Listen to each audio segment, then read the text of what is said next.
우리 다 같이 하나님 말씀 보겠습니다. 마태복음 16장 13절부터 20절까지 말씀을 제가 봉독해 올리도록 하겠습니다. 마태복음 16장 13절부터 20절 말씀을 제가 봉독해 올리도록 하겠습니다.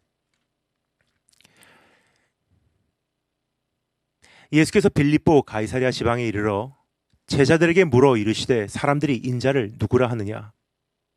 이르되 더러는 세례 요한, 더러는 엘리야, 어떤 이는 예레미야나 선지자 중에 하나라 하나이다. 이르시되 너희는 나를 누구라 하느냐? 시몬 베드로가 대답하여 이르되 주는 그리스도시요 살아계신 하나님의 아들이시니이다. 예수께서 대답하여 이르시되 바요나 시몬아 네가 복이 있도다. 이를 내게 알게 한 이는 혈육이 아니요 하늘에 계신 내 아버지시니라. 또 내가 내게 이르노니 너는 베드로라. 내가 이 반석 위에 내 교회를 세우리니 음부의 권세가 이기지 못하리라. 내가 천국 열쇠를 내게 주리니 네가 땅에서 무엇이든지 매면 하늘에서 매일 것이요 네가 땅에서 무엇이든지 풀면 하늘에서도 풀리리라 하시고 이에 제자들에게 경고하사 자기가 그리스도인 것을 아무에게도 이르지 말라 하시니라. 하나님의 말씀입니다. 아멘. 다 같이 기도드리겠습니다. 주 여호와의 영이 내게 내리셨으니 이는 여호와께서 내게 기름을 부으사 가난한 자에게 아름다운 소식을 전하게 하려 하심이라. 나를 보내사 마음이 상한 자를 고치며 포로된 자에게 자유를, 갇힌 자에게 노임을 선포하며. 주님 감사합니다. 우리를 위하여 이 땅에 오시고 십자가 지시고 달려 돌아가사 또 부활하여 주심을 감사를 드립니다. 오늘 십자가 위에서 그리고 주님 묻히셨던 그 무덤에서 모든 결박이 풀렸는 줄 믿사오니 그 현실 속으로 들어가 마음껏 메시아 통치를 누릴 수 있는 우리 될 수 있도록 우리를 초대하여 주기를 간절히 소망합니다. 예수께서의 보혈을 의지합니다. 우리를 정결케 깨끗게 씻어주시고 주 성령님께서 기름 부어주시다 우리에게 말씀해 주시기를 간절히 사모하옵고 살아계신 우리 주 예수 그리스도의 이름으로 기도드립니다. 아멘.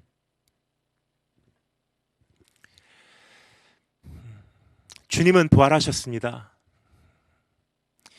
사망의 권세를 이기시고 다시 사셨습니다. 어찌 그리 기쁜 소식인지 모르겠습니다. 아버지 하나님께서는 이기신 예수 그리스도를 지극히 높여주셨습니다.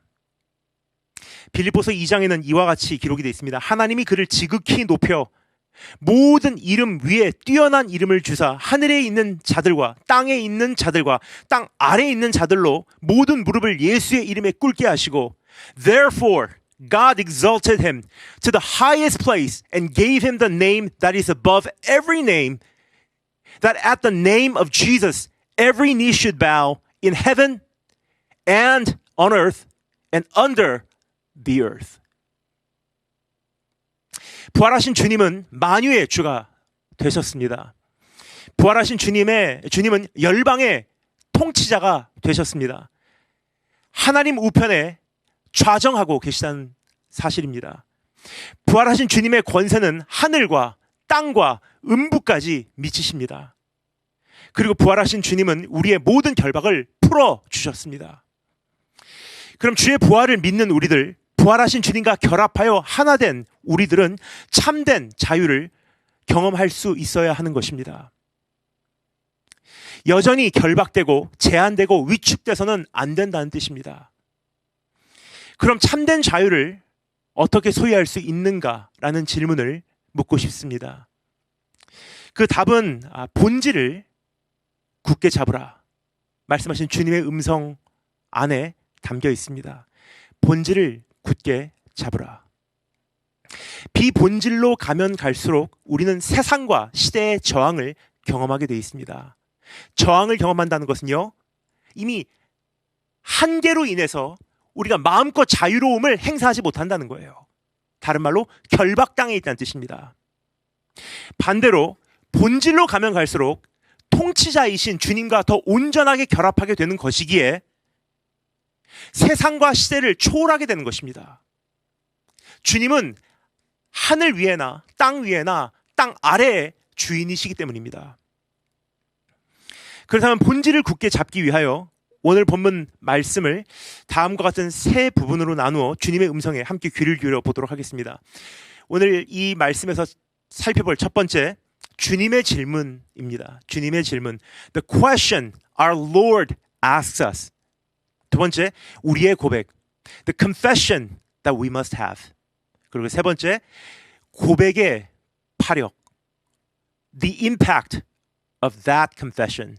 이 세 가지를 함께 우리가 정리해 나가도록 하겠습니다. 그럼 첫 번째, 주님의 질문. 13절부터 15절까지의 말씀을 제가 한 번 더 읽어볼 테니 여러분께서 잘 들으시면 좋을 것 같습니다. 여러분 말씀 펼치신 상태로 말씀에 눈을 집중시켜서 귀를 여시고 또 내 입술을 움직이시며 함께 읽으셔도 좋습니다. 하지만 우리 하나님 말씀에 전심 다하여 집중하여 우리 읽어보도록 하겠습니다. 예수께서 빌립보 가이사랴 지방에 이르러 제자들에게 물어 이르시되 사람들이 인자를 누구라 하느냐? 이르되 더러는 세례 요한, 더러는 엘리야, 어떤 이는 예레미야나 선지자 중에 하나라 하나이다. 이르시되 너희는 나를 누구라 하느냐? 주님께서 우리에게 물으시는 질문입니다. 마태복음 16장 1절에서 12절, 오늘 이 본문 말씀이 있기 직전까지의 말씀을 보면 바리새인들과 사두개인들이 주님께 찾아와 하늘로부터 오는 표적 보이기를 요구하는 장면을 목격할 수가 있습니다. 참고로 사두개인들은 부활을 믿지 않는 사람들입니다. 주님은 바리새인들과 사두개인들의 완악한 마음을 너무 잘 알고 계셨습니다. 그래서 주님은 표적을 요구하는 그들을 오히려 꾸짖으신 후 제자들과 함께 호수 건너편으로 건너가 버리셨습니다. 가시던 도중 주님은 제자들에게 방금 전 일어난 사건을 정리해 주시며 바리새인들과 사두개인들의 누룩을 주의하라고 일러주셨습니다. Be on your guard against the yeast of the Pharisees and the Sadducees. 바리새인들과 사두개인들의 누룩을 주의하라. 누룩이라는 것은요, 본질을 변질시키는 요소입니다. 본질을 변질시키는 요소. Yeast is an agent that modifies the essential core nature of the dough. 우리 안에 누룩이 들어오게 되면요, 눈앞에 계신 그리스도도 알아보지 못하고 그분께서 행하시는 표적에만 관심을 기울이게 되어 있습니다. 우리의 신앙이 변형이 돼버려요. 우리 가운데 임재하시는 하나님은 느끼지 못하고 부풀려진, 그렇죠? That's the effect of the yeast. 누룩이 우리 안에 들어오면 이 부풀리는 역할을 하기 때문에 조용히 잠잠히 차분히 하나님의 임재를 누리는 것이 아니라 오히려 부풀려진 화려한 예배의 형태에 취해버리기 십상입니다. 혹은 복음의 진리를 향해서는 점점 무뎌지고 누군가의 자극적인 성공담에 귀를 솔깃하며 기울이게 되는 경우가 참 많지 않나 생각이 됩니다. 따라서 여러분, 누룩이라는 것이 우리 안에 스며들기 시작하면요, 신앙생활을 정말 하나님 앞에서 온전히 이어가기가 불가능해진다는 사실이에요. 이것이 얼마나 중요했냐면 주님께서는 이스라엘 자손들에게 이것을 실제로 연습을 시켰어요. 이 누룩을 예루살렘 전체에서 제거하는 절기를 주셨지 않습니까? The Feast of the Unleavened Bread. 1년에 찾아오는, 어김없이 찾아오는 그 절기를 통해서 의도적으로 집안에 있는 모든 누룩을 제거하면서 내 신앙을 돌아보게 되었던 것입니다. 혹시 그러한 안타까운 모습이 우리 자신도 모르는 사이에 우리 안에 자리 잡기 시작하지는 않았는지, 내 안에 누룩이 혹시 스며들진 않았는지 오늘 이 시간 살펴보기를 원합니다. 이제까지 신앙생활을 해오면서 어떻게 하면 주님을 더 사랑할 수 있을까 고민하기보다 반대로 오히려 어떻게 하면 더 인정받을 수 있는 사역을 할 수 있을까 고민한 적은 없었는지 한번 내 자신을 돌아보길 바랍니다. 혹은 어느 때부터인가 십자가의 고난과 영광을 사랑하기보다 평탄함과 안정됨을 소유하기 위해 몸부림치며 그 영국 땅에서 혹은 유럽 다른 국가에서 혹은 지금 나를 하나님께서 두신 그 자리에서 내가 노력하고 지내오지는 않았는지 한번 내 자신을 돌아봤으면 좋겠습니다. 십자가의 복음을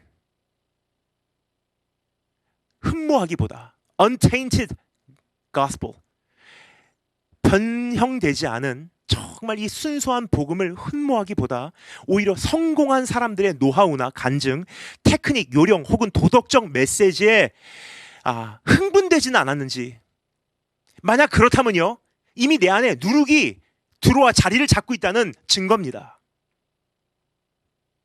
본질에서 벗어나기 시작했다는 증거입니다. 호수를 건너가 빌립보 가이사랴 지방에 도착하신 주님께서는 제자들에게 이와 같이 질문을 하십니다. 사람들이 나를 누구라 하느냐? What do people say that I am? 사람들이 나에 대해서 뭐라고 말하냐? 라고 질문을 물으십니다. 사람들이 주님에 대하여 어떠한 정의를 하고 있는가에 따라서 사람들이 주님 안에서 무엇에 가장 관심을 갖고 있는지를 파헤쳐낼 수 있기 때문입니다. 사람들이 주님에 대하여 어떠한 정의를 하고 있는가를 파헤쳐 보면 그들이 주님 안에서 무엇을 가장 관심 깊게 관찰하고 있었고, 그리고 무엇이 그들에게 가장 자극적인 인상을 주었는지 거의 짐작할 수 있기 때문입니다. 사람은 자기가 가장 관심을 갖는 것을 통해서 가장 강력한 인상을 받기 마련이에요. 내가 가지고 있는 평소의 진인 관심사가 패션이라면요, 어떠한 사람을 만날 때 가장 먼저 도전을 받거나 가장 먼저 그 사람에게 대해서 평가하는 것이 패션이라는 기준이 아닙니까? 그러니까 사람은 자기가 갖고 있는 그 관심사가 어떻게 보면 나에게 가장 도전을 주는 분야이기도 합니다. 그러니까 사람들에게 주님께서 사람들에 대해서 물으신 거예요. 사람들이 나에 대해서 뭐라고 말하냐? 그들의 입술에서 고백된 예수 그리스도에 대한 정의를 들으면요, 그들의 관심이 어디 있는지, 예수님에 대해서 어떠한 인상을 받았는지를 보면 어느 정도 파헤쳐낼 수 있다는 사실이에요. 신앙 고백을 통하여 신앙의 정체를 진단할 수 있는 법입니다. 그래서 주님께서는 물으신 것입니다. 사람들 안에 이미 전염되어 있는 누룩의 현실을 잘 알고 계셨기 때문입니다. Jesus Christ knew exactly how infected people were by the East. People were more interested in signs and wonders than who God really is. 예수 그리스도가 누구신지 보다도, 하나님이 정말 어떤 분이신지 보다도 이적과 기사, 기적에 대해서 그들은 더 관심을 갖고 있었다는 사실이에요. 오늘날 수많은 교회와 성도도 그렇지 않나 싶습니다. 누룩의 무증상 감염자들이 너무나 많다는 사실이에요. 겉으로 보기에는 멀쩡합니다. 그들 안에 본질이 변질된 지 오래되었건만, 사실 그들 안에는 예수가 없건만, 그들 안에는 정말 하나님 앞에 예배의 진정성이 상실된 지 오래되었건만, 그들의 외면적인 모습은 여전히 주님을 사모하는 것과 같이 보일 수가 있다는 거예요. 주님께서 물으신 질문에 제자들이 답하여 이와 같이 보고를 하죠. 사람들이 주님에 대하여 세례 요한, 엘리야, 예레미야 혹은 선지자 중에 하나라고 말합니다. 라고 주님께 아뢰입니다. 사람들은 주님에 대하여 참 다양한 견해를 가지고 있었던 것 같습니다. 하지만 가만히 지금 여기에 나열된 목록을 우리가 살펴보면요, 한 가지 공통점을 발견할 수가 있습니다. John the Baptist, Elijah, Jeremiah, one of the prophets.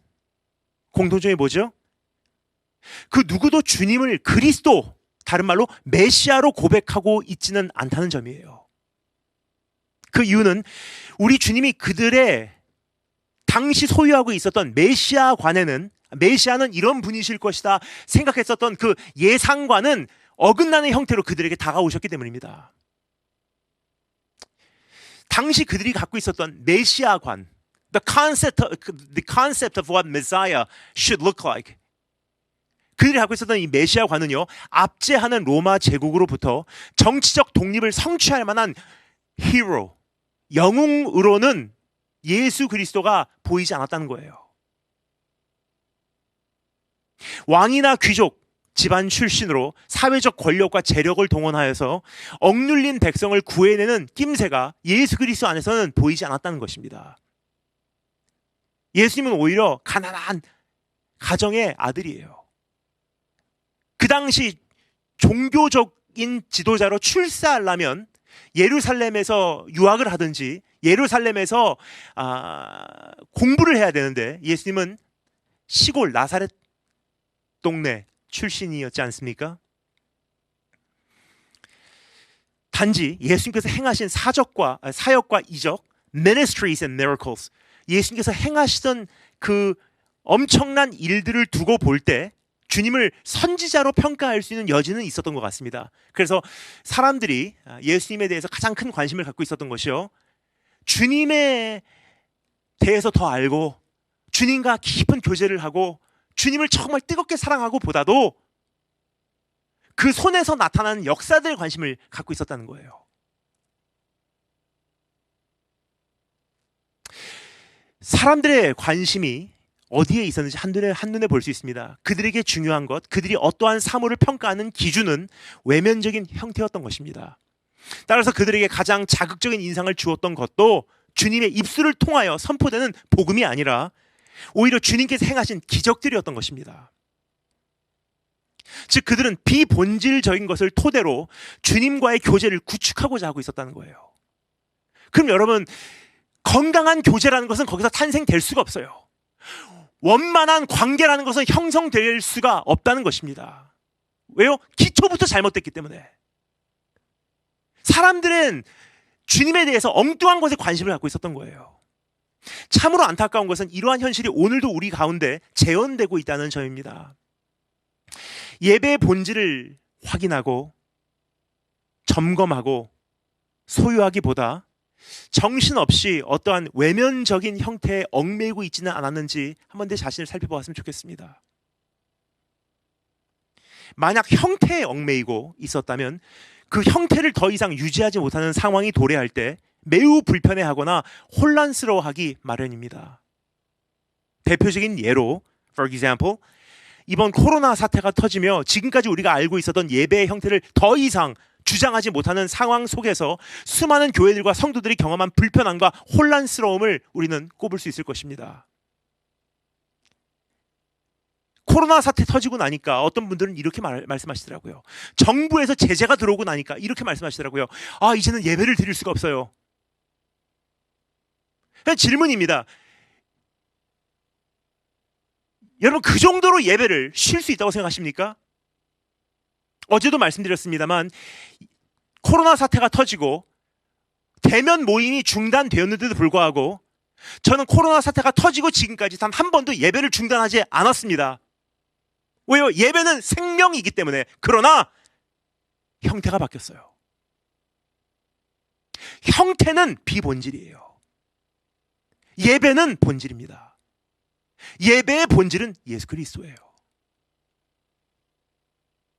그럼 예수 그리스도가 변하지 않는 한 예배는 언제나 이루어져야 하고, 예배가 온전히 이루어지기 위해서는 변해가는 시대와 세상 속에서 형태를 바꾸는 것이 당연한 것 아니겠습니까?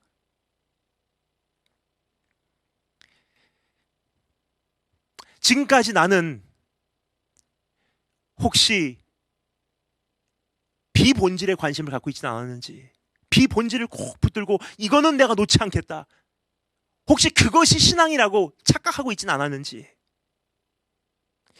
진정한 복음을 받아들이고 그것을 더 알기 위해 몸부림치기보다 오히려 비본질적인 것을 추구하고 거기에 열광하고 있지는 않으셨는지요. 예수 그리스도를 밤낮으로 연구하고 그분의 속성과 the attributes of Jesus Christ, 그분의 속성과 성품을 깊이 묵상하고 그분을 온정성 다하여 사랑하고 그분만을 열심으로 전하는 것에 시간을 투자해 오셨습니까? 아니면 어떠한 기독교적 자기개발, self-improvement, 기독교적 자기개발, 상처치유, 재정관리, 비전 성취, 기도응답 받는 방법론 등등에 더 많은 관심을 기울이고 계시진 않으셨는지요? 이 모든 것은요, 중요합니다. 좋은 거예요. 하지만 본질은 아니에요. 근데 그러한 것으로 내가 자극받고 거기에 관심을 기울이고 그것이 나의 그 신앙을 주도하는 길잡이 역할을 했다면요, 우리의 신앙은 시간이 가면 갈수록 세상이 바뀌고 시대의 바뀜 속에서 이어나가지 못하는 한계점에 도달할 수밖에 없다는 거예요. 왜요? 이 모든 것은 하나의 형태에 지나지 않기 때문입니다.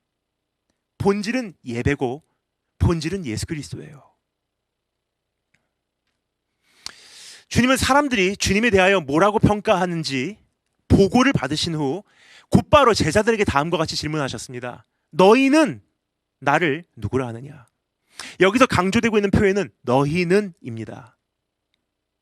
영어로는 이렇게 정확하게 기록되어 있습니다. But who do you say that I am? Who do you say that I am? 뭐죠? Not other people. Yeah, I get it what other people are thinking of me. But that's not important for me. But who do you say that I am? 너희는 나를 뭐라 하느냐? 다른 사람들이 말하는 것은 둘째치고 너희는 나를 누구라 고백하느냐 질문하신 것입니다. 주님은 자신의 제자들의 진정한 신앙 고백을 확인하시기를 원하셨던 것입니다. 그래서 여러분, 지금 세상이 교회에 대해서, 세상이 예수 그리스도에 대해서 뭐라고 말하지는 사실 별로 중요하지가 않아요. 오늘 주님께서 정말로 관심을 갖고 계신 것은 교회요, 성도입니다. 너희는 나를 지금 뭐라고 하느냐? 고백을 통하여 그들이 본질 안에 서 있는지 진찰할 수 있었기 때문입니다. 오늘 본문 말씀에 이어 펼쳐지는, 오늘 이 말씀에 이어서 이제 21절부터 28절까지의 말씀이 이어지죠. 근데 그 내용을 보면요, 주님은 자신이 받으실 고난에 대해서 설명을 해주시는 것을 우리가 볼 수가 있습니다. 읽진 않겠습니다. 더 나아가 그러한 길을 가고자 하시는 주님과, 고난의 길을 가고자 하시는 주님과 진정 동행하기를 원한다면은 반드시 그는 자기를 부인하고 자기 십자가를 지어야 한다고 주님께서 선언을 하시는 장면이 기록이 돼 있어요. 진짜로 주님과 이 길을 가기를 원한다면 이들에게 요구된 한 가지 필수 조건이 있습니다. 온전한 신앙 고백을 소유하는 거예요. There is a prerequisite to follow Jesus Christ. It is to have the right confession. 처음에 신앙 고백부터 잘못되면요, 내가 예수가 누군지 이 정의부터가 잘못되면요, 이제부터 가야 하는 길을 절대로 이어갈 수가 없다는 거예요. 한 가지 예를 들까요? 우리의 신앙 고백, 주님과 함께 난 죽음까지라도 가겠습니다. 주님이 생명이기 때문에 주님과 함께 있으면 난 죽어도 삽니다. 주님은 부활의 첫 열매 되셨습니다. 그래서 사망이 나에게 무엇을 하게 할 수가 있겠습니까? 그러한 고백이 내 안에 확실히 정리만 된다면요, 이제부터의 시대, 환난과 고난과 죽음이 와도 능히 인내하고 견뎌낼 수 있을 것입니다. 반대로 처음부터 나의 신앙 고백이요, 주님은 나의 기도를 응답하시는 분이시고, 주님은 나를 구출해내 주시는 분이시고, 주님은 나에게 내가 원하는 것을 다 주시는 분이라는 굉장히 편협된 부분적인 주님에 대한 그 인식만 갖고 있어서는요, 어느 선까지는 가겠지요. 근데 문제는요, 실제로 이제부터 환난 지수가 높아지면 높아질수록 내 신앙은 유지될 수가 없다는 거예요. 그러한 신앙은 유효기간이 정해진 신앙이요, 만료일이 정해진 신앙입니다. 만약 주님과의 관계가 비본질적인 것 위에 설립되어 있다면 주님과 끝까지 동행하는 것은 절대 불가능한 것입니다. 비본질적인 것에 관심을 기울이고, 비본질적인 것을 계획하고, 비본질적인 것을 기대하고, 비본질적인 것만 흉내내고, 비본질적인 것을 이루고자 하는 사람이 어찌 주님과 동행할 수가 있겠습니까? 특히 십자가의 길을, 고난의 길을, 죽음까지라도. 처음에는 비슷하게 할 것입니다. 왜요? 무증상 감염자들이 그렇게 많기 때문에. 겉으로 보기에는 제자예요. 겉으로 보기에는 이 사람도 주님을 따르는 사람이에요. 그 안에 누룩이 들어와 있는데 별로 표면적으로 드러나는 증상이 안 보일 수 있습니다. 그러나 분명히 말씀드리겠습니다. 함께 도저히 못 넘는 한계점이 온다는 거예요. 만약 주님은 A라는 것을 우리에게 보이고 가르치시기를 원하시는데 따라가는 자가 B에 관심을 기울이고 그것만 흉내내려고 한다면 이것은 절대로 끝까지 갈 수 있는 관계가 아니라는 거예요.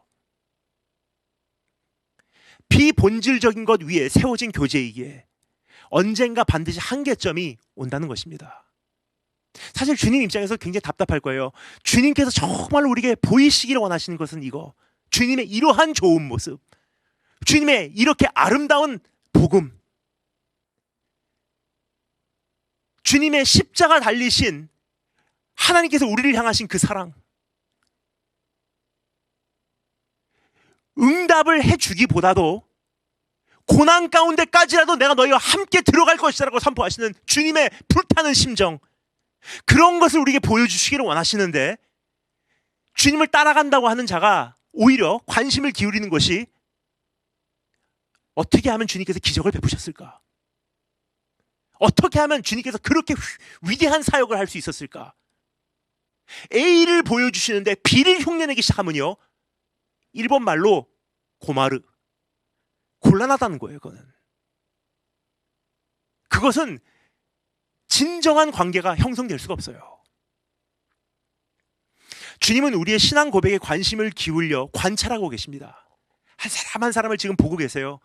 네 관심이 어디가 있느냐? 내가 너에게 보이는 것을 그것을 네가 캐치하고 받아들이고 있냐? 너희는 나를 누구라 하느냐? 이 질문의 답에 우리 정체가 드러나게 돼 있어요. 여론이 무엇을 요구하든 너희는 본질에만 생명을 걸겠느냐? Whatever people, everybody else says, would you be willing to risk your life for the essential? 정말 꼭 필요한, not something transitory, not something passing, not something finite, but would you be willing to risk your life for something that is infinite, something that is eternal, and something that is perfect? Not something partial, but something that is perfect and whole. 시대가 어떻게 변하든 너희는 나를 변함없이 섬기기로 각오하느냐? 세상이 여러 가지 유행으로 요동하여도 너희는 흔들리지 않기로 결심하느냐? 상황이 아무리 악화되어도 끝까지 그 자리를 지켜내겠느냐? 이러한 질문들이 한마디로 요약하면요. 한마디로 그것을 요약하면요. 너희는 나를 누구라 하느냐로 답이 나오는 거예요. 그렇습니다. 신앙의 위대한 위력은 본질에서 말미암는 것입니다. 그리고 본질은 온전한 신앙 고백에서 확인할 수 있는 거예요. 이번에 코로나 사태를 통하여 너무나 많은 것들이 이제 큰 변화를 경험하게 되었습니다. A lot of things changed, right? 그중 대부분은 아마도 permanent, 영구적인 변화로 자리를 잡게 되리라 생각이 됩니다. 이러한 상황 속에서 우리는 이제 고민하게 되어 있어요. Because what's coming is going to be so different from what we've experienced so far. 지금까지 우리가 경험한 것과 이제부터 오는 세상은 너무나 다르기 때문입니다. 이제부터 어떻게 사역을 해 나가야 하는지, 교회는 이제부터 어떠한 자세를 취하여야 하는지, 특히 이번에 큰 타격을 입은 한국 교회가 나가야 하는 방법은 어디인지, 우리는 그 안에서 예배를 어떻게 드려 나가야 하는지 굉장히 많은 숙제가 우리에게 주어졌지 않습니까? 오늘 이 영상으로 예배에 참석하신 분들, 물론 한국에 계신 분들도 계실 것이고요. 혹은 이제 영국에서의 생활을 어느 정도 마무리하고 이제 얼마 후 한국으로 귀국하실 분들도 계실 거예요. 졸업하고 학위를 따시고 또 이제 영국에서의 생활을 정리하고 한국으로 돌아오실 분들도 계시리라고 생각을 합니다. 여기 오셔서 신앙생활을 이어가는데 어떻게 해야 할지 많이 고민이 되실 것입니다. 근데 한 가지 분명한 것은요, 여러분께서 몇 년 전에 떠나셨는지 모르겠지만 몇 년 전에 한국을 떠나실 때 아셨던 한국과 특별히 이번에 코로나 사태를 통하여 한국 교회가 자리매김을 한, 한국 사회에서 자리매김을 한 한국 교회의 위치가 바뀌었어요, 지금. 그래서 이번에 여러분께서 한국에 돌아오시게 되면요, 참 많이 바뀌었다 하는 것을 느끼실 거예요. 이제는 교회를 향한 여론이 굉장히 좋지 않습니다. 이러한 사회에서, 이러한 시대에서 우리는 어떻게 믿음 생활을 해 나갈 것인가? 이게 실제적인 고민들이에요, 이제는. 뉴스를 보면 매일 아니면 거의 이틀에 한 번씩은 최소한 우리가 뉴스에서 소식을 듣습니다. 이번에서도 교회에서 집단 감염이 터졌습니다. 그러다 보니까 지금 여론이 굉장히 안 좋아요. 이러한 시대 속에서 난 어떻게 사역해 갈 것인가? 어떻게 믿음을 지켜갈 것인가? 난 어떠한 형태의 예배를 드릴 것인가? 어떻게 전도할 것인가? 왜요? 안 듣는다는 거예요, 이제. 어찌되었든 이번 코로나 사태를 통하여 우리는 참 많은 숙제를 안게 되었습니다. 이제 우리는 여러 가지 질문들에 답하기 위하여 우리는 새롭게 고민하고 씨름하고 연구하여 새로운 돌파구를 찾고자 할 것입니다. 우리는 이제부터의 시대에 어떻게 예배해 나갈 것인가? 우리는 어떻게 주님과 교제해 나갈 것인가? 우리는 어떻게 선교를 해 나갈 것인가? 등등입니다. 그러나 그 전에, 다 중요한 질문이지만 그 전에 우리가 반드시 기억하고 돌아가야 할 곳이 있음을 지금 이 시간 강조하여 말씀드리고 싶습니다. 그 어떤 것보다도 우선적으로 새롭게 해야 하는 것이 있습니다. 그는 본질이에요, 본질. What do I believe? Who is Jesus Christ, whom I have placed my faith upon? 내가 신앙을 내가 믿는 대상이신 예수 그리스도가 누구이냐는 질문을 우리가 확실하게 답할 수 있어야 돼요. 메시아관이 우리 안에서 정확하게 설립되어야 된다는 뜻입니다. 비록 여론과 시대와 세상과 상황은 끊임없이 변해갈 수밖에 없지만 영원히 변하지 않는 한 분, 주님에 대하여 확실하게 마음에 새기는 것입니다. 여러분, 지난번에 제가 벌써 2년 전이죠. 2년 전에 제가 꿈이 있는 교회 수련회를 인도를 하면서 이와 같은 것을 나눈 적이 있습니다. 다니다 보니까 원자재를 소유하고 있는 나라와 상품화를 할 수 있는 그 기술을 소유하고 있는 나라가 존재하더라고요. 원자재 primary source, 상품 products or secondary source라고 하죠. 그러니까 원자재를 소유하고 있는 나라들 대개 후진국이든지 개발도상국이더라고요. 근데 그러한 것을 끌어다가 싼 가격에 구매해서 그것을 상품화시킬 수 있는 기술, 그것을 마케팅할 수 있는 능력을 소유하고 있는 나라들이 거의 선진국들이더라고요. 근데 역사를 가만히 보잖아요. 참 희한합니다. 후진국에서 개발도상국으로, 개발도상국에서 선진국으로 계속 추월을 해가요. 그 이유가 무엇입니까? 원자재는 언제까지나 유효합니다. 근데 원자재를 가지고 그것을 상품화시키는 순간 시대와 대상과 영역에 제한을 받게 돼 있어요. 한 가지 예를 들까요? 가스, 원유 자체만을 가지고는요, 우리 할아버지 시대나 우리 시대나 우리 다음 세대에도 꼭 필요한 것입니다. 미국에서도 필요하고요, 일본에서도 필요하고요, 영국에서도 필요해요. 근데 그것을 가지고 상품화시키는 순간 이제 그것에 대해 우리가 제한이 걸리게 돼 있어요. 이것을 가지고 우리가 어떻게 쓸 것인가. 전기차만 나오기 시작해도요, 이제 유효기간 만기예요. 할아버지 시대는 통했는데 우리 시대는 통하지 않는 것. 한국에선 유행하는데 영국에선 통하지 않는 상품들. 왜 그렇습니까? 원자재만으로는 무한계예요.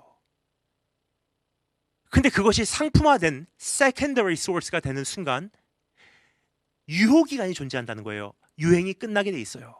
언젠가는 통하지 않게 돼 있다는 거예요. 다른 상품만 나와도 그 상품의 실용성이 떨어지게 돼 있습니다. 이와 같이 신앙도 마찬가지라고 생각을 합니다. 우리가 정말 본질만 가지고 있어서는요, 이제부터의 시대에 충분히 살아남을 수 있어요. 이 시대에는 이렇게 예배하고 저 시대는 저렇게 예배하고 이 시대에는 이렇게 전도하고 저 시대에는 저렇게 전도하고 본질이 확실하면 바뀌어갈 수 있는 유도리가 있습니다. 일본말 사용해서 죄송합니다. 유도리가 있어요. Flexibility. 본질이 확실하면요, 뭐가 중요한지를 알기 때문에 이것을 통해서 I can do all things. I can be all things for all people. 그 상황과 대상에 맞춰서 정확한 복음을 전할 수 있어야 합니다. 하지만 문제는요, 상품, 한 형태가 본질인 줄 알고 있기 때문에 우리는 이렇게 예배를 드려야 돼요. 근데 문제는요, 그렇게 예배 드리는 이 형태는 중국에서 안 통해요. 이란에서 안 통해요. 아프가니스탄에서 안 통해요. 프리-코로나 때는 통할 수 있어요. 하지만 포스트-코로나는 안 통할 수 있어요. 그래서 이제 정말로 우리가 결박을 풀기를 원한다면, 무한계로 날아오르기를 원한다면, unbound world, 하나님께서 우리의 모든 결박을 풀어놓으신 주님의 이 피조 세상을 마음껏 누리기를 원하신다면 통치자이신 주님과 결합을 해야 되는 거예요. 본질이에요, 본질.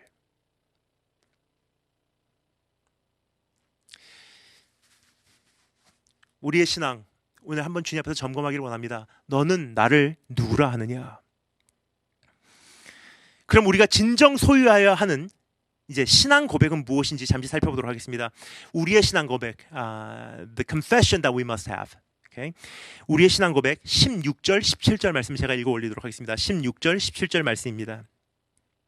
시몬 베드로가 대답하여 이르되 주는 그리스도시요 살아계신 하나님의 아들이시니이다. 예수께서 대답하여 이르시되 바요나 시몬아 bar 조나 사이먼 네가 복이 있도다. 이를 너에게 알게 한 이는 flesh and blood, 혈육이 아니라 하늘에 계신 내 아버지시니라 그러세요. 너희는 나를 누구라 하느냐 물으신 주님의 질문에 베드로는 서슴지 않고 대답을 했습니다. 주는 그리스도시요 살아계신 하나님의 아들이시니이다. 사람들의 견해에 전혀 영향을 받지 않고 그는 담대하게 말했던 것입니다. 살벌한 종교 지도자들이나 위대한 정치 지도자들이 당시 주장하고 있었던 어떠한 견해로 인하여 전혀 위축되지 않고 그는 자기의 신앙을 확고하게 주님 앞에 고백을 한 거예요. I don't care exactly what other religious people say. I really don't care about what political leaders say about Jesus Christ. But I believe that you are the Christ and you are the Son of the living God. 너무나 위대하고 정확하고 온전한 신앙 고백이었다고 생각을 합니다. 우리가 본받아야 하는 그리스도관입니다. 우리의 신앙의 본질을 진단해 볼 수 있는 잣대라고 생각합니다. 이 고백 안에는요, 주님의 메시아 되심과 주님의 하나님 되심과 주님의 인간 되심이 인정되고 있어요. 동시에 simultaneously. 특히 주님이 그리스도, you are the Christ, you are 하 크리스토스 하 메시아. 주님은 그리스도라는 표현 안에는요, 주님이 왕 중의 왕이시고 주님이 영원한 대제사장이시고 주님이 하나님께서 보내신 최종적인 선지자라는 고백이 포함이 되어 있는 거예요. Lord, you are the living God. You are the ultimate king. And you are the highest priest. And you are the final prophet. 그렇습니다. 이것은 매우 간략하지만 동시에 매우 풍성한 고백입니다. 이 고백에서 선포되고 있는 진리의 진동이 여러분께서 느껴지시는지요? It's a powerful, powerful confession. It's a powerful faith statement. 내가 무엇을 믿고 있는지 확실히 알고 있었던 거예요. 이 고백은 주님에 대하여 이렇게 외치고 있는 것입니다. 지금 베드로의 고백을 좀 풀어보면요, 이 모든 내용이 다 포함이 돼 있어요. 주님은 You're the Almighty. 주님은 전능하신 분이십니다. You are the Creator. 주님은 창조자이십니다. 주님은 지존하신 분입니다. You are the Great I Am. 주님은 거룩하신 분이십니다. 주님은 영원하신 분이십니다. You are God Eternal. 주님은 주권자이십니다. You are the Sovereign Lord. 주님은 You are the Alpha and the Omega. 주님은 알파요 오메가요. 주님은 믿음의 설계자요 완성자이십니다. You are the Author and the Perfecter of our faith. 주님은 선한 목자이십니다. 주님은 임마누엘이십니다. 주님은 심판자이십니다. You are the Lion of Judah. 주님은 유다의 사자이십니다. 주님이 평강의 왕자이십니다. You are the Prince of Shalom. 주님이야말로 그 나라의 주인이라고 선언하고 있었던 것입니다. 이것을 한마디로 요약할까요? 주님은 그리스도시요 살아계신 하나님의 아들이십니다. Wow. It's a powerful, powerful confession. 이 고백은 어떠한 신학적 교리와 지식을 뛰어넘어 버렸어요. There's a difference between knowing and living, right? 아는 것과 행하는 것은 좀 차이가 있어요. 신학적 지식과 실제로 삶에서 그것을 결부시키는 것은 다른 이야기예요, 여러분. 근데 베드로의 고백을 한번 들어보면요, 이것은 신학적 교리를 뛰어넘어 버렸어요. 진정으로 이제 우리가 이러한 신학적 교리를 우리도 받아들일 뿐만 아니라 이것을 우리가 우리의 삶으로 살아내야 되는 임무가 우리에게 있는 것입니다. 그리고 그것을 토대로 삶을 살아가는 것이 참된 신앙생활이라고 할 수 있을 것입니다. 저는 시편 3편, Psalm 3, 시편 3편을 좋아합니다. 특히 코로나로 인하여 세상이 심하게 요동하던 지난 한 해, 처음에 코로나가 시작됐을 때 굉장히 사람들이 혼돈했죠. What is this? Where did it come from? 이제부터 세상은 어떻게 바뀌냐? 백신은 가능하냐? 누가 잘못이냐? 어떻게 하면 감염되냐? 그 당시 유행했던 뉴스 기억하십니까? 갑자기 미국에서 중국에서 한국에서 막 사람들이 쓰러지기 시작했어요. 입에서 피를 토해내면서 Is that because of coronavirus? 가짜 뉴스도 많이 나오고 참 두려움과 공포로 떨었던 때가 있었던 것 같습니다. 저는 그때 이 말씀을 참 많이 묵상했어요. Psalm 3. 이 말씀을 보면요, 다윗은 이렇게 고백합니다. You are a shield around me. O Lord, you bestow glory on me and lift my head. 우리말로 여호와여, 주는 나의 방패시요 나의 영광이시요 나의 머리를 드시는 자이시니이다 라고 고백을 하고 있습니다. 이것은 신학적 교리와 지식을 뛰어넘어서 진정 다윗 가운데 인정되고 시인되고 있으며 그것을 토대로 그는 살아가고 있었던 것을 우리가 그 다음 구절에서 확인을 할 수 있어요.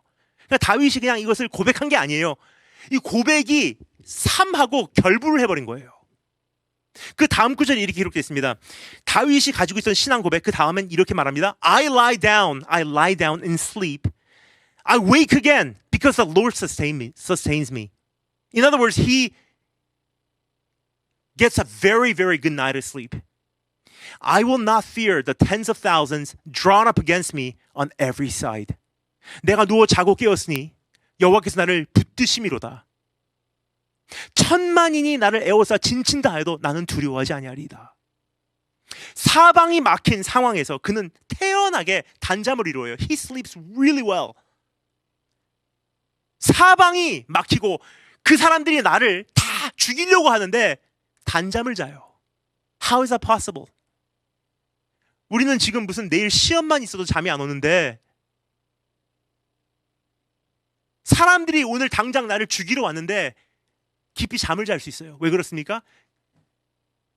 그가 믿고 그가 고백한 것과 그의 삶이 결부를 해버린 거예요. 그는 그것을 진정으로 알았고 그것을 진정으로 믿었고 그것을 토대로 삶을 살아낸 것입니다.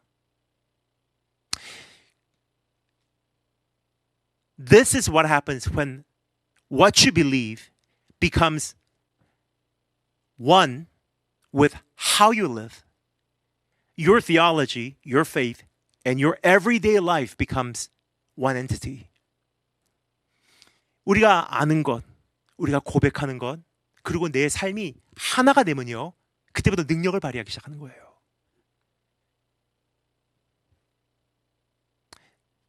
주는 그리스도시요 살아계신 하나님의 아들이시니다. 이 고백이 정말 내 안에 이해가 되고 믿겨지고 그것이 고백이 되고 실제로 삶과 연합을 한다면요, 여러분 어떠한 역사가 일어날지 상상해 가십니까? 이 부활절이 우리에게 던지고 있는 도전이 바로 이것입니다. Do you believe in resurrection? Do you believe in life that I provide? 내가 너에게 주는 이 영생을 믿느냐? 내가 너에게 허락하는 이 부활을 믿느냐? 진짜로 믿는다고 하면요, 그것을 그리고 고백하면요, 그것을 가지고 내 삶과 결부를 시키면요, 하나가 되게 하면요, 죽음이 두렵겠습니까? 사망이 두렵겠습니까? 이제부터의 시대가 두렵겠습니까? 이별이 두렵겠습니까? 자, 그럼 이러한 위대한 신앙 고백은 어디서 온 것인가 잠시 살펴보도록 하겠습니다. 우리 주님께서 이러한 고백을 한 베드로를 칭찬하시며 다음과 같이 밝혀주시죠. 17절 말씀, 바요나 시몬이라는 것은 son of Simon, 시몬의 아들, son of Jonah, Simon이라는 뜻이에요. 요나의 아들 시모나라는 표현입니다. bar Jonah, Simon, 네가 복이 있도다. 이를 내게 알게 한 이는 혈육이 아니요 하늘에 계신 내 아버지시니라. 이것이 베드로의 고백의 원천입니다. 베드로가 이 사실을 어떻게 깨닫고 그것을 어떻게 믿고 어떻게 고백했다고요? 하늘에 계신 아버지께서 알려주셨대요.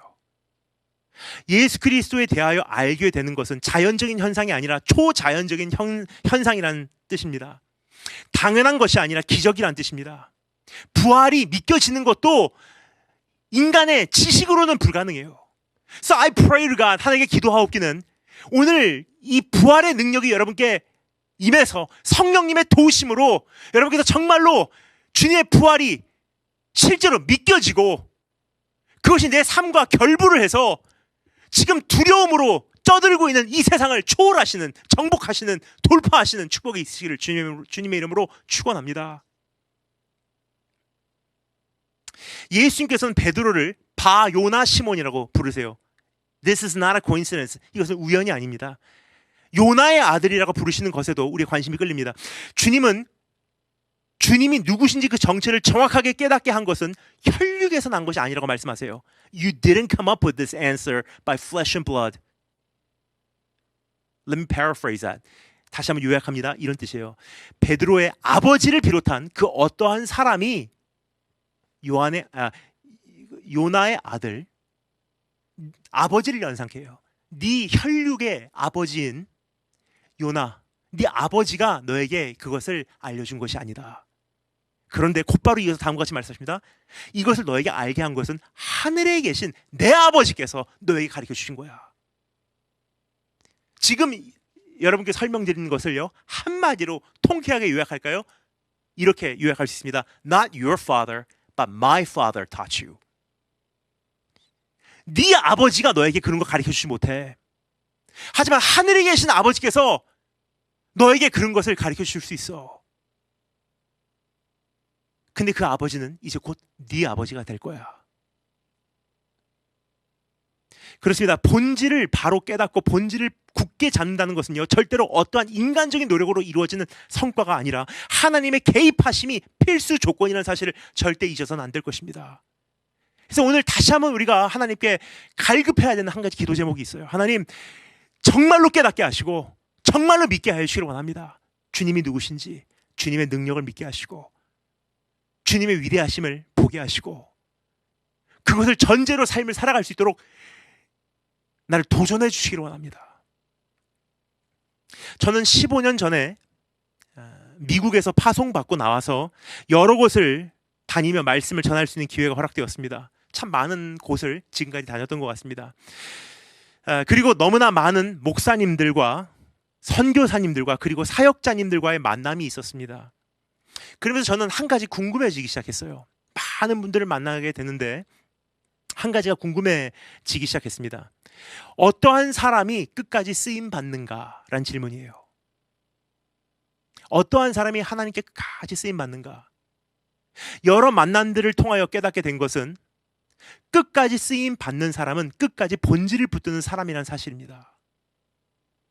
처음에는 사역하려고, 처음에는 교회가 잘 안 되니까, 처음에는 그냥 유행이니까 여러 가지 프로그램 하더라고요. 근데 저는 한 교회를 계속 지속적으로 정기적으로 방문하기 때문에 가면 갈수록 보게 되는 거예요. 가면 갈수록 그 사역이 성장을 하고 안에서 내용부터 채워지고 강건하게 견고하게 설립이 돼야 되는데 비본질 위에 세운 교회는 무너져 내리더라고요.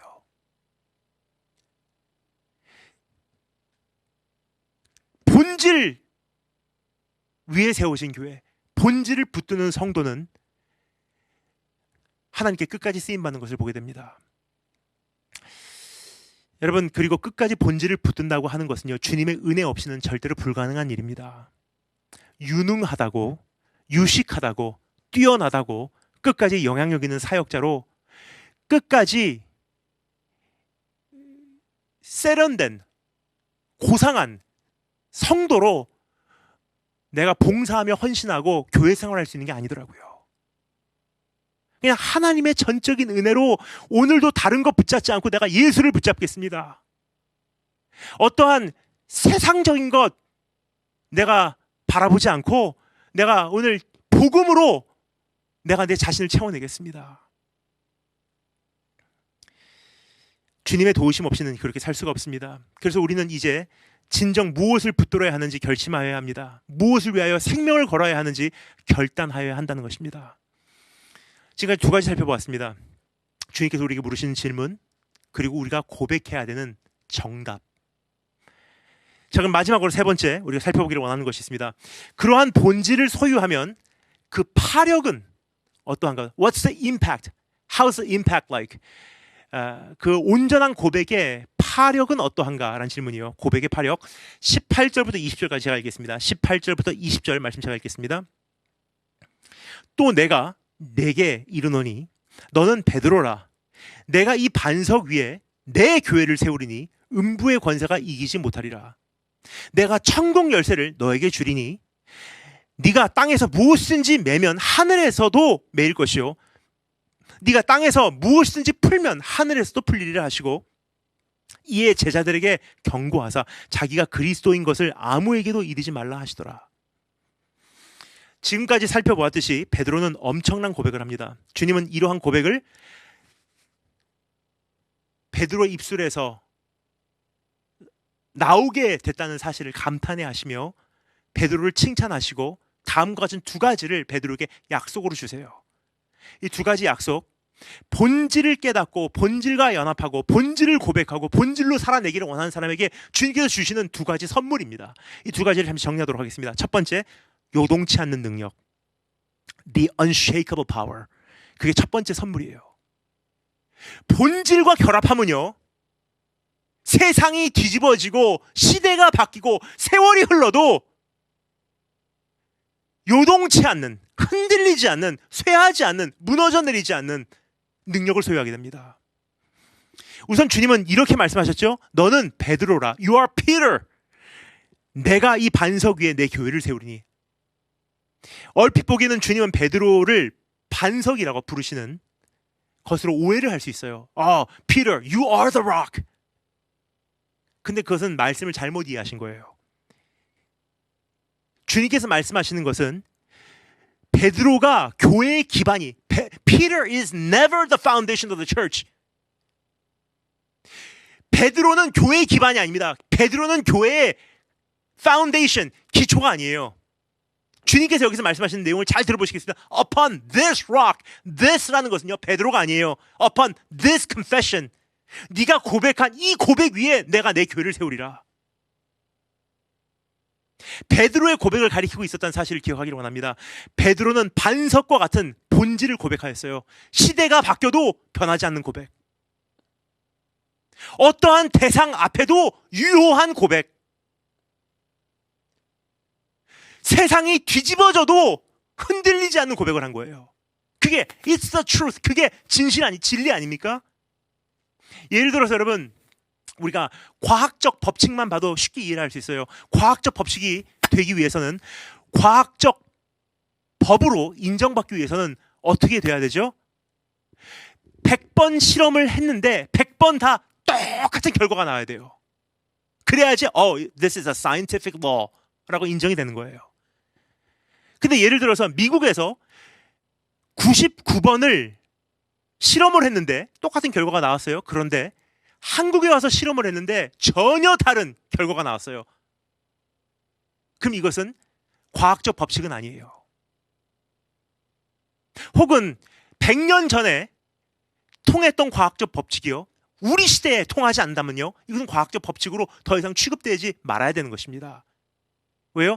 과학적 법칙이라는 것은요, 시대와 공간과 대상을 초월하기 때문에 어디나 consistent, 똑같다는 거예요. 지속성이 있어요. 그러면 진리, the truth 라는 것은 무엇입니까? 시대가 바뀌고 세상이 바뀌고 유행이 바뀌고 사역자들은 왔다가 가고 한 세대가 가고 그 다음 세대가 와도 변하지 않는 게 있다는 거예요. 근데 문제는 우리가 지금까지 갖고 있었던 것, 찬양합니다. 그것이 우리가 신앙생활을 하는 건 줄 알았어요. 근데 그건 형태에 불과해요. 근데 그게 신앙생활이라고 알고 있으면요, 더 이상 이거 못하는 시대가 오면은 그럼 신앙생활 못할 것 같아. 아니에요. 그 형태가 이제는 유효기간이 끝났다는 거예요. 근데 바뀌지 않은 게 뭔지를 한번 생각해 보시기 바랍니다. 바뀌지 않은 건 한 가지 있어요. 아직도. 주님이 누구신가?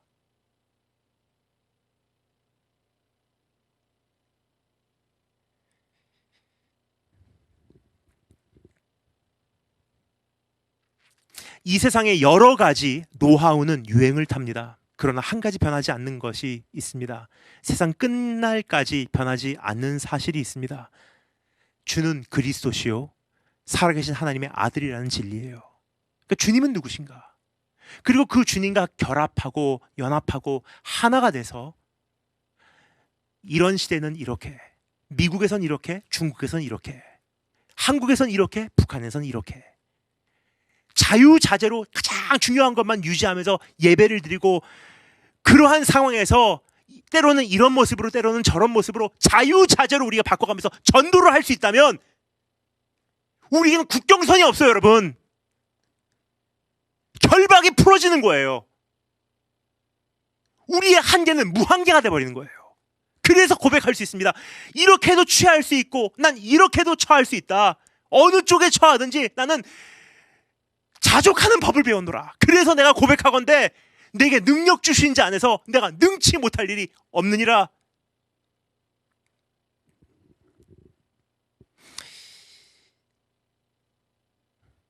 이러한 고백 위에 우리의 신앙생활과 우리의 인생과 우리의 삶을 구축해 나간다면 절대 요동치 않습니다. 코로나 이상의 사태가 터져도 그렇게 우리가 크게 뜯어 고칠 만한 게 없을 거예요. 왜요? 처음부터 그 기준이었기 때문에. 하지만 어떠한 상품, 유행 속에서 없어질 것들에 세운다면 job market만 바뀌어도, 우리 어떤 직장, 어떠한 직업, 시장만 바뀌어도, 트렌드만 바뀌어도, 유행만 바뀌어도, IMF만 터져도 할 일이 없는 거예요. 그리고 세상이 흔들릴 때마다 우리도 무너져 내리게 되어 있는 것입니다. 주님은 이러한 신앙 고백, 이러한 본질을 위해 우리의 우주적 교회를 설립하시겠다고 말씀하시고 계십니다. Upon this rock I will build my church.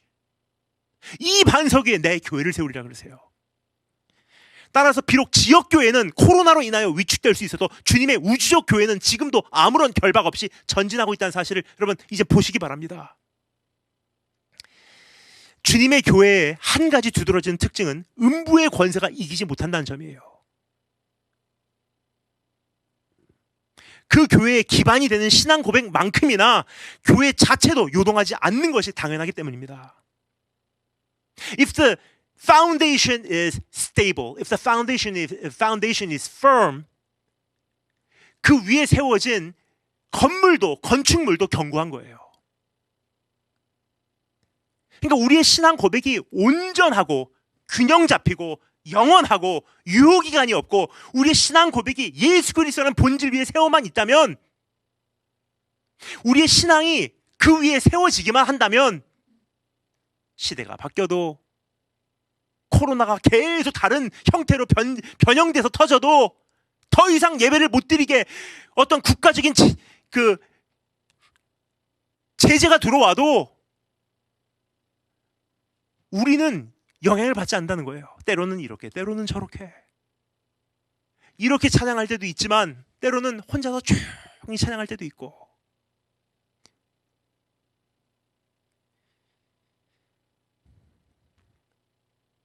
또 한 가지 주목하고 싶은 것이 있습니다. There is something that is implied here. 여기에 한 가지 암시되고 있는 현실이 있습니다. 교회는 음부의 권세를 맞서게 될 것이라는 사실이 암시되고 있습니다. 음부의 권세가 이 교회를 이기지 못하리라 라고 말씀하신 것은요, 교회는 세상의 저항을 받게 돼 있다는 사실을 주님께서 암시해 두신 메시지예요. In other words, 세상은 항상 교회를, the world will always try to overthrow the church. You will always experience a resistance by the world. 이 세상의 저항을 경험하게 될 것이라는 거예요. 교회는 사단의 공격을 받게 되어 있는 하나님의 공동체입니다. 따라서 교회, 예배, 사역, 신앙생활의 기준이 friction free, 아무런 저항도 공격도 없는 진공 상태를 우리가 기준으로 우리의 인생을 구축하고 우리의 사역을 구축하고 우리의 신앙생활을 구축해 나간다면요, 그러한 상황의 변화가 조금이라도 일어나면 이제 우리 신앙생활을 지속해 나갈 수가 없는 것입니다.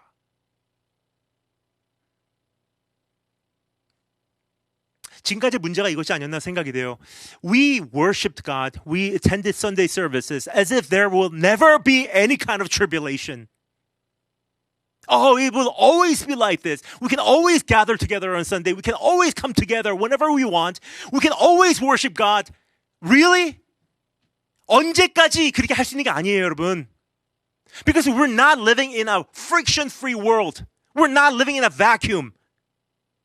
우리가 살고 있는 세상은 아무런 문제도 없고 고통도 없고 눈물도 없고 세상에 저항도 없는 진공 상태에서 주님께서 우리 보고 신앙을 지키라고 말씀하신 게 아니지 않습니까? 처음부터 우리가 인식을 해야 되는 기준이 뭐냐? 가면 갈수록 환난이다. 그것을 기준으로 우리의 신앙을 처음부터 구축했다면요, 코로나 정도는 예상을 했어야 돼요. 질병이 있을 거야. 아니, 이제부터는 기근도 있을 거야. 더 심한 핍박도 있을 거야. 그러면 지금은 우리가 빨리 하나님의 은혜로 영상으로 교체를 했지만 이제 영상 예배조차도 못 드리는 날이 오면 그날 나는 홀로 설 수 있을 것인가? 모이지 못하는 날이 오면 그날 나는 어떻게 예배드릴 것인가? 혼자서라도 살아남을 수 있을 것인가? 누군가가 나를 계속 영적으로 먹여주지 않아도 나는 예수 그리스도의 생명이 내 안에 있는 것이니 내 스스로 먹이를 찾아먹고 살 수 있을 것인가? 그런 생각으로 이제는 살아가시기 바랍니다. 그러한 계산이 없이는요, 이제부터 시대를 감당할 수가 없어요. 주님께서 누가복음에서 뭐라고 말씀하십니까? 누가 망대를 짓고자 할 때, whenever you try to build a tower, 우리가 망대를 짓고자 할 때 그 망대가 tower 준공하기까지 until it comes to completion, 어느 정도의 비용이 예상되는지를 계수 안 하고 착공하는 사람이 있느냐고 물어보세요. 수많은 사람들이 계산을 안 한 것 같아요. 건물을 짓기 시작했는데 되겠지. 왜요? 계속 프로핏이 들어올 거야. 계속 헌금이 들어올 거야. 계속 이대로 우리가 유지가 될 거야. 근데 문제가 있습니다. 코로나 터지고 나니까 돈이 더 이상 안 들어와요. 어떻게 합니까? 공사 중단. 우리 신앙이 똑같아요. 이제부터 우리가 주님 나라 갈 때까지, 마지막 날이 올 때까지, 이 세상에서 내가 마지막 숨을 내쉴 때까지 말할 수 없는 사건들이 일어날 터인데, 그때마다 나는 어떻게 해야 될 것인가? 어떠한 기준 위에 내 신앙을 세워야지 그날까지 내가 문제없이 돌파할 수 있을 것인가를 생각을 해야 된다는 거예요. 주님의 약속은 분명합니다. 그 어떠한 것이 교회를 이기지 못할 것이라는 사실입니다. 비록 시대는 지나가고 정권은 무너지고 제국도 멸망하고 세상은 변해가고 유행은 순간이지만 주의 본질 위에 세운 교회만큼은 영원합니다. So many kings, 수많은 왕들이 와서 떠들었어요. 교회가 없어질 거라고. 수많은 학자들이 교만하게 떠들었어요. 종교는 없어질 거라고. 하지만 십자가는 여전히 서 있어요. 그들은 없습니다. 그러니까 여러분, 한 가지 우리가 큰 그림을 보기를 원합니다. 어떠한 핍박이 교회를 감당치 못합니다. 어떠한 질병이 교회를 당해내지 못합니다. 어떠한 환란이 교회를 이겨내지 못합니다. 비록 지역교회들, local church, 지역교회들은 조금 힘들 수 있어요. 그러나 I want you to really open up your eyes and see. 이제 우리 눈을 열어 우주적, the universal church of God, 하나님의 우주적 교회를 바라보시기 바랍니다. 하나님의 우주적 교회는 지금도 살아서 움직이고 있어요. 주님의 나라는 영원히 쇠하지 않네. 나는 주를 신뢰해. 단지 한 가지 꼭 기억하기를 원합니다. 참된 교회는 반드시 반석과 같은 본질 위에 세워져 있어야 된다는 거예요. That's what church is. 본질 위에 세워진 교회예요. Who Jesus Christ is. Not on programs, not on how to worship, not on how to succeed, not on how to get answered when you pray. How do Christian business people own their businesses? Nothing's like that. That's only a trend. 유행이에요, 유행. 다 중요는 합니다. 근데 본질이 있고 그런 거를 해야지. Those things can never replace the essential. 절대로 대체해서는 안 된다는 거예요. 근데 얼마나 감사한지 지금까지 수많은 교회와 성도들이 그것을 대처하고 있었던 것 같아요. 근데 코로나가 터지고 나니까 이제 주님의 백성들은 비본질을 이제 못하게 되니까 본질이 뭔지를 찾기 시작한 것이 얼마나 감사한지 모르겠습니다. 저는 중국 선교사로 파송받고 하나님의 교회의 거대함을 경험했습니다. 그때까지만 해도 저는 한 지역교회, 미국 이민교회의 전도사로서 살아왔습니다. 제가 갖고 있는 교회의 세계관이에요. That's what church is. 그러나 제가 목격한 주님의 교회는 상상을 초월했습니다. 주님의 교회는 강했어요. 주님의 교회는 권세가 있었습니다. 제가 목격한 주님의 교회는 세상을 초월했어요. 그 어떠한 것도 주님의 교회를 결박해내지 못했다는 거예요. 처음에 저는 중국 북경에서 자리를 잡았고 여러 지역으로 옮겨다니며 사역을 시작했습니다. 그러면서 저는 중국에 대해서 배웠어요. In 1967, 1967년 중국 사회주의 혁명이 일어날 때만 해도 중국은 어느 정도 기독교가 안정된 나라였었어요. In other words, China was, to a degree, was Christianized. 예를 들어 우리나라로는요 월화수목금토일이라고 하는데 그것만 해도 it's really based on the solar system, right? 뭐 천문학이라든지 아니면 어떤 이방 종교를 토대로 만들어낸 단어들이에요. 월화수목금토일. 그런데 중국만 해도요 고유 평소에 사람들이 대화할 때 사용하는 이 언어만 들어봐도 정말 중국이라는 나라가 기독교 영향을 많이 받았구나를 알 수 있어요. 월화수목금토일을 뭐라고 말하냐? 리바이, 리바이알, 리바이상 뭐죠? 예배 후 1일, 예배 후 2일, 예배 후 3일, 토요일은 예배 후 6일, 주일은 리바이텐, 예배일이에요.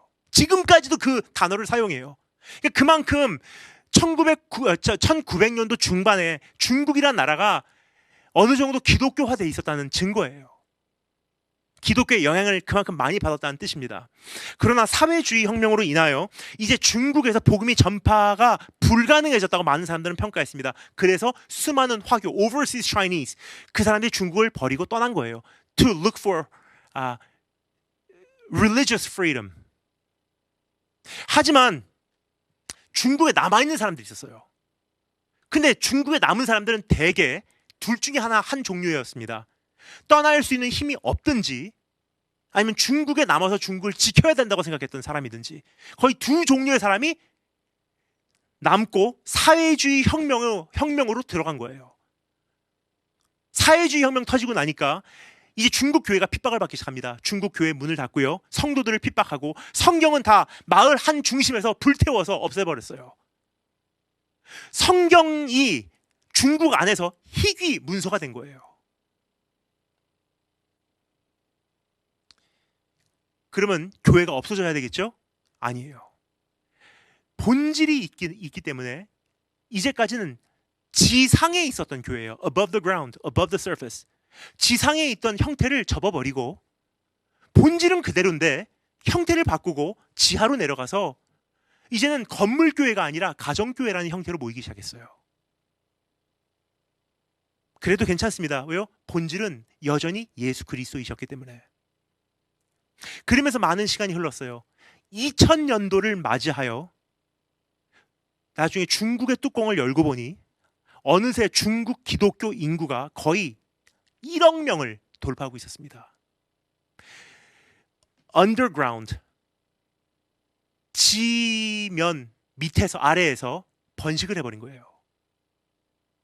제가 중국에 발을 디딘 2006년도 초 추운 겨울이었습니다.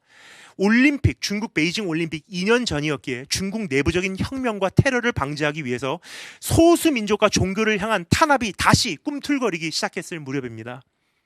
한동안 지상으로 올라와 어떤 면에서는 미국과 한국을 비롯한 지상교회와 흡사한 예배를 진행해온 교인들이, 그렇죠?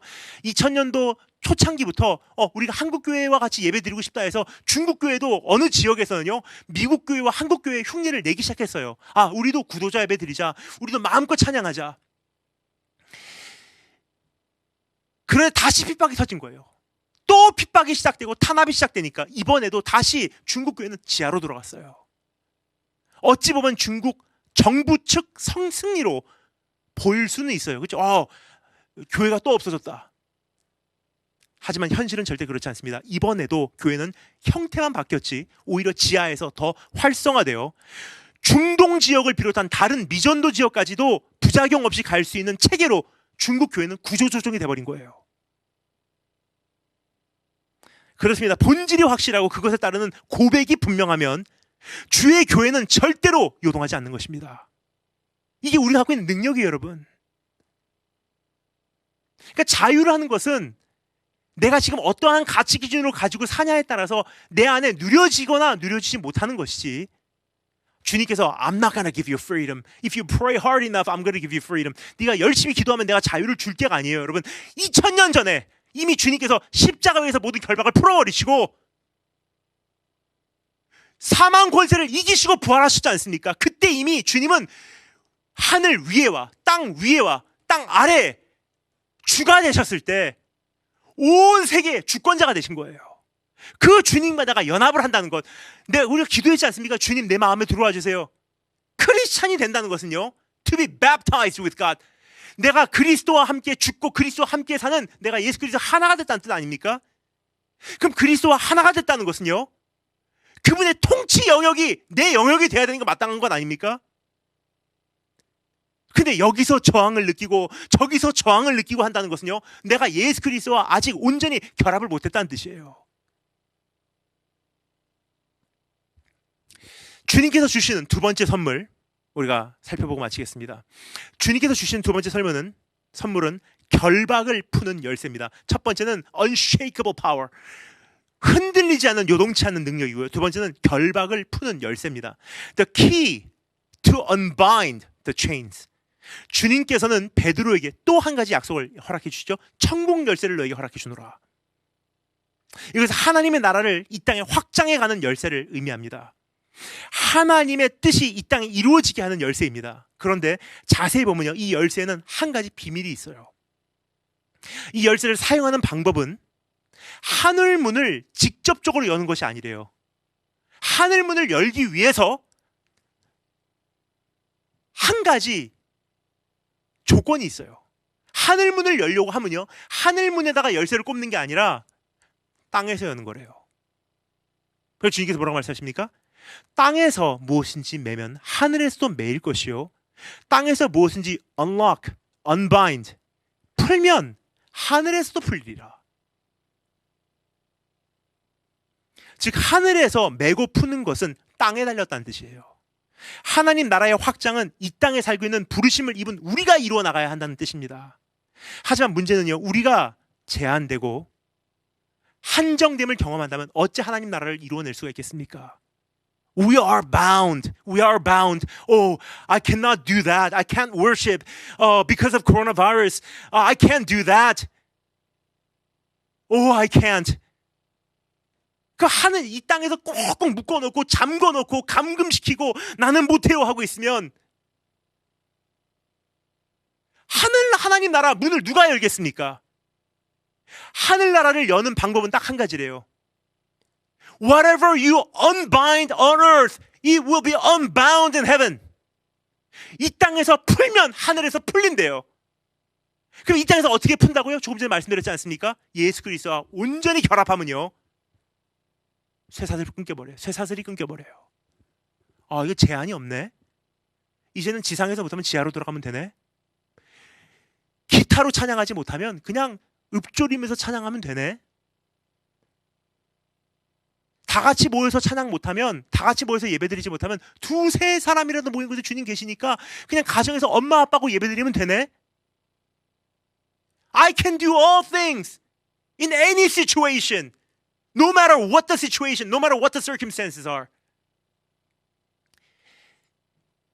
우리의 실상은 막혀있는 북한이라고 생각할 수 있습니다. 그러나 주님의 관점은 북한은 단 한 번도 막힌 적이 없다는 사실을 기억하시기 바랍니다.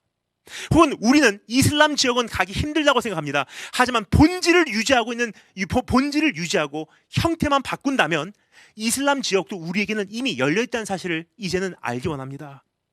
또 우리의 현실은 코로나로 인하여 제한된 신앙생활이라고 생각하실 수 있습니다. 그러나 이러한 팬데믹 속에서도 주님의 경영은 여전히 진행되고 있다는 사실을 아시기 바랍니다. 여전히 복음은 땅끝을 향해서 거침없이 전진하고 있습니다. 주님은 새로운 일꾼들을 끊임없이 일으켜 세우시고 계세요. 지금 가만히 보면요, 코로나가 터지고 until it gets better. 마치 모든 것이 잠시 중단된 것 같이 느껴지죠. 언젠가 다시 정상화되면 그때 가서 우리 본격적으로 해보자. 그건 우리 생각이고 하나님의 나라는 단 한 번도 쉰 적이 없어요. 중단된 적이 없습니다. 하나님은 여전히 새로운 일꾼들을 일으키시고 계세요. 주님은 새로운 일들을 여전히 행하시고 계십니다. 여러분, 주님의 나라는 단 한 번도 중단된 적이 없습니다. 단지 우리는 본질을 확인하고 소유해야 하는 것입니다.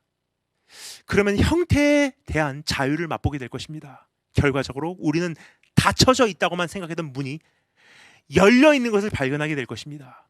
위축될 수밖에 없다고 생각해온 상황이 주님께서 자신의 나라를 확장시키는 도구로 쓰임받고 있다는 사실을 보게 될 것입니다. 영원토록 쇠하지 않는 나라를 경험하게 될 것입니다. 그리고 본질의 능력을 체험하게 되리라 믿습니다. 오늘은 부활절입니다. 부활절을 생각하면 저는 주님께서 계셨던 무덤을 떠올리게 되더라고요. 무거운 돌문으로 막혀있는 그 무덤에서 주님은 사망의 결박을 푸시고 일어나셨어요.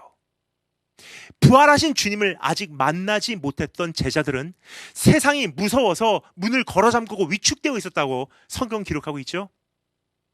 그러나 부활의 주님은 그들에게 찾아오셔서 그 집 안으로 들어가 그들을 만나 주셨고, 두려워 떨고 있는 사람들, 문을 꼭꼭 걸어 잠그고 있는 사람들, 주님께서는 그는 찾아가신 거예요. 자신의 부활을 그들에게 또 증거해 주셨어요. 그들로 하여금 부활의 능력을 맛보게 하셨습니다. 그러한 부활을 경험한 사람들은 참된 증인으로 세상과 시대를 뛰어넘기 시작했지 않습니까? 초대교회가 탄생된 거예요. 지나온 약 1년하고 4개월이라는 시간 동안 코로나 바이러스가 세상을 휩쓸고 가버렸어요. 그리고 그것이 휩쓸고 지나간 자리에는 사망의 그림자가 깊이 스며들어 있습니다. 그러한 현실 속에서 우리도 모르는 사이에 교회와 성도는 문을 꼭 걸어 잠그고 위축되어 버렸어요. 그리고 언젠가 좋아지겠지만 하고 소극적으로 지금 기다리고 있다는 거예요. 하지만 오늘 이 부활절을 맞이하여 이제 다시 문을 여시고 다시 주님의 나라를 위하여 일어나시기를 소망합니다. 비록 형태는 다를지라도, 형태는 바뀌었을지라도 본질은 변하지 않습니다. 예배의 모습은 바뀔 수밖에 없습니다. 그리고 그것이 주님의 뜻일 수가 있다는 거예요. 이제는 예배의 형태가 바뀔 때가 됐다. 땅끝까지 복음을 전할 수 있는 체계로 가야 하기 때문이에요. 지금까지 한국에서 대형교회에서 예배드렸던 그 형태로는 이라크 못 가요. 근데 주님의 날이 임박하기 때문에 누군가가 가야 되는데 언제까지나 우리가 이렇게 예배드릴 수는 없거든요. 그래서 하나님께서 이젠 선수 나서신 것 같아요.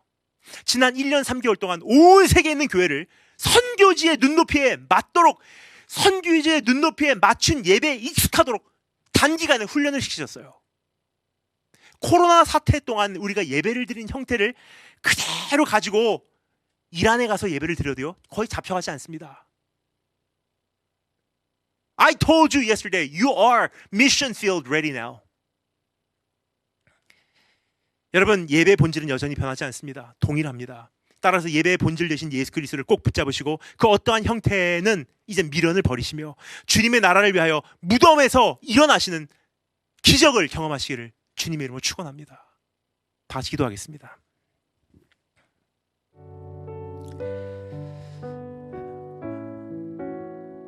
오늘 여러분과 한두 가지 기도 제목을 가지고 주 앞에 응답하는 기도를 드리도록 하겠습니다. 첫 번째 기도할 때 이렇게 기도했으면 좋겠습니다. 주님, 코로나가 휩쓸고 간 그 자리에 참 많은 아픔과 고통과 눈물과 두려움과 불안감과 트라우마와 상처와 아픔과 내일을 이제 엄두를 못 내는 위축된 우리의 모습이 남겨져 있습니다. 십자가에서 죽임당하시는 예수 그리스도를 멀리서 바라보며 세상 사람들에게 위축되어 세상이 너무 두려워서 문을 꼭꼭 걸어 잠그고 있었던 그들의 모습이 바로 오늘 우리의 모습입니다.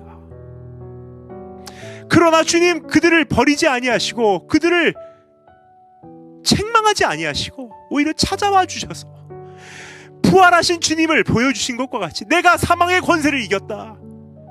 저 하늘 내 거야. 이제 이 땅 내 거야. 저 음부까지도 내가 정복하고 돌아왔다. 모든 것들이 그 예수 그리스도의 발 앞에 무릎 꿇게 만드신 하나님의 위대한 능력. 내가 섬기는 주님이 바로 그런 분이세요. 주님, 그러면 주의 몸된 교회를 이젠 불쌍히 여겨주시사 꼭꼭 걸어 잠근 차가워진 우리의 심정, 우리의 마음, 우리의 교회를 다시 한번 주님께서 녹여주시고 문을 열어주시기를 원합니다. 비록 이전과 같은 우렁찬 찬양팀으로 인한 찬양이 언제까지 불려질지는 모르겠지만 이제는 하나님 괜찮아요. 혼자서도 충분히 예배드릴 수 있더라고요. 어느 사이엔가 저는 멜로디가 없어도 읍조림을 가지고도 난 주님을 예배하고 있는 사실을 발견하게 되었습니다. 하나님, 내가 이렇게 바뀌었어요. 우리 안에 다 그런 고백들이 있을 것입니다. 그래서 우리 주님 앞에 우리 기도할 때 이렇게 기도했으면 좋겠습니다. 하나님, 우리를 살려주세요. 부활의 능력을 경험하게 해주세요. 교회의 문을 열어주세요. 우리의 심정을 열어주세요. 이제는 묶여진 열방을 보는 것이 아니라 열려진 열방을 보게 하여 주시기를 원합니다. 우리 다 같이 함께 기도하도록 하겠습니다. 기도합니다.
우리 이어서 기도하겠습니다.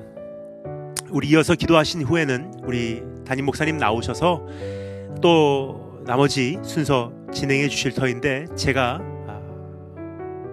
오늘 이 강단에서 내려가기 전에 여러분과 한 가지 기도 제목만 더 공유하고 싶습니다. 이렇게 기도했으면 좋겠습니다. 주님,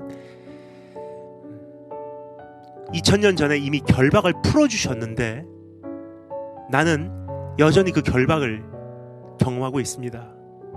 그래서 오늘 다시 한번 주님 손에 나를 올려드립니다.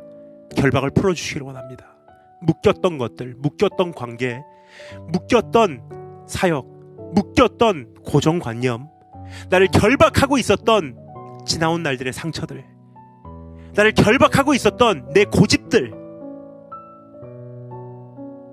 이 모든 것 주님 발 앞에 내려놓사오니 주님께서 나를 자유롭게 하여 주시사 이제는 시간과 공간을 초월하는 어떠한 시대에도 어떠한 세상에도 요동치 않는 참된 교회 되게 하여 주시기를 간절히 소망합니다. 우리 다 같이 함께 기도하겠습니다. 기도합니다.